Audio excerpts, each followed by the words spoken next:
Hello, wild people.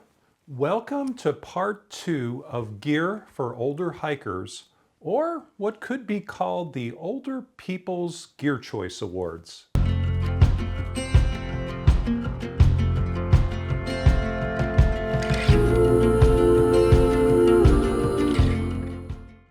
Thank you for tuning in to AK Wild One.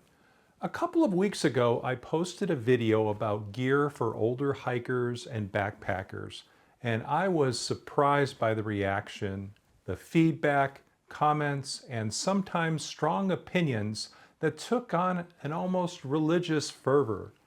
It made me realize that there are many opinions out there about gear older hikers need to consider. So today, I'd like to talk about 5 very popular gear choices for older hikers recommended by people who watch this channel. The first recommended gear item, the camp chair.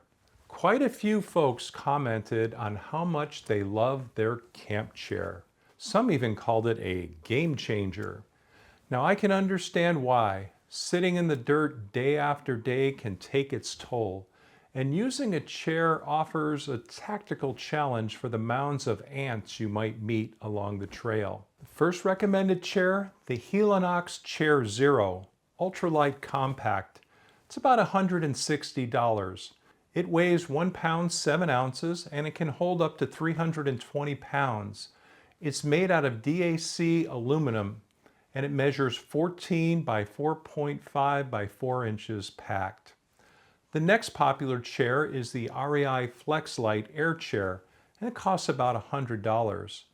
The FlexLite Air Chair can hold up to 250 pounds, but it weighs only 1 pound. The seat height is 11 inches, and it folds down to 4.5 by 15 inches, and it's made out of aluminum. Older hikers also commented on their love of the bidet. Now, I'm kind of old-fashioned and set in my ways, but I'm listening with tentative, somewhat skeptical ears to the chants from the bidet tribe. They cite the bidet's overall effectiveness in taking care of your number 2 remnants and the fact that you don't need to carry or bury toilet paper, so it's easier on the environment. So I searched online and discovered that bidets come in various shapes and sizes and vary in price from $10 to $20.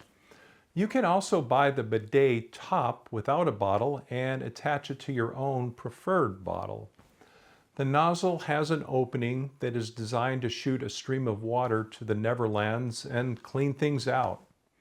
Although I truly do love hands-on learning, I won't be taking one for the team and demonstrate how to use the bidet.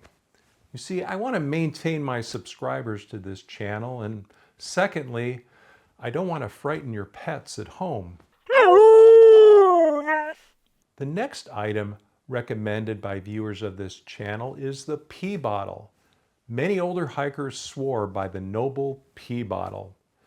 There are a variety of pea bottles on the market, from home designed like using a Nalgene wide-mouth plastic bottle to those specifically designed for purpose and for gender. They vary in price from $8 to $20 or more. They also come in a variety of colors, although I didn't see a camo version for those Rambos at heart. Can't actually imagine Rambo using a pea bottle.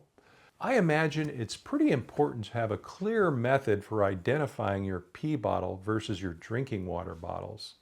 You certainly wouldn't want to get them mixed up at night. The next item mentioned is the Cork Ball for feet. This is one I'll definitely use because I'm a foot fanatic. You know, there are 26 bones and 33 joints in each of your feet and more than 100 muscles, tendons, and ligaments that work together to help locomotion and transmit force. Rolling out your feet is an effective way to prevent tension and aches or pains. You know, it's no wonder that the Russian poet Alexander Pushkin, who might have considered a career as a podiatrist, wrote love poems revealing his obsession with women's feet.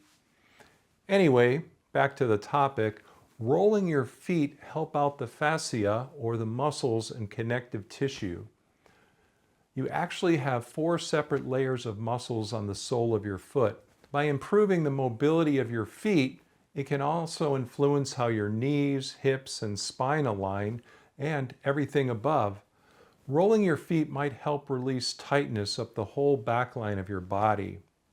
So you can use a foam roller, sports balls like tennis balls, lacrosse, baseball, even a golf ball, or a frozen water bottle if you can manage to make one of those. Place your tool of choice on the ground and begin rolling the ball of your foot along the arch and down toward the heel. Then roll in the opposite direction, applying as much pressure as you can tolerate. You should do this 2 or 3 minutes for each foot. The next item mentioned by viewers of this channel was the Flextail Zero Pump. So this device weighs only 1.2 ounces without the battery, and its dimensions are 1 inch by roughly 3 inches. Using the air pump means you can save your breath at the end of the day and not breathe in moisture into the inside of your air mattress, which can degrade it over time. The Flextail Zero Pump comes with a USB-C rechargeable battery. It takes about a minute to inflate your air mattress. I've also seen reviews that claim the pump can do 40 to 60 inflations per recharge, and I've seen them priced around $40. I finally found a place that will ship mine to Alaska, so I'll let you know how it works out. But if the reviews are any indication, it should be a hit. Another common theme I saw among a couple of backpackers was the idea of abandoning their lightweight trail shoes for midweight boots with stronger ankle support. Now, I can't make any shoe or boot recommendations because what works for me will not necessarily work for you. This year, when Flash and I and Bern hike the Colorado Trail, I'm thinking of hiking in my Merrell Moabs because of the added ankle support and their overall comfort they seem to have on my training hikes. But again, a few older hikers are talking about stepping up to sturdier mid-weight boots with ankle support. Well, wild people, you'll find some links in the description to the gear items mentioned today. And just so you know, I'm not sponsored by any companies. You know, it's a kind of a beautiful thing to see that backpacking gear can be adapted to older hikers. You're going to have to do your own cost-benefit analysis to figure out if carrying extra weight is worth the function the gear serves. For myself, I tend to go as Spartan-like as possible because I make up for it in the amount of camera gear I carry. My hope today is that some of these gear recommendations will ease your fears about backpacking if you're older and give you that little nudge to tear it up on the trail. And so, until we meet again, live wildly, my friends.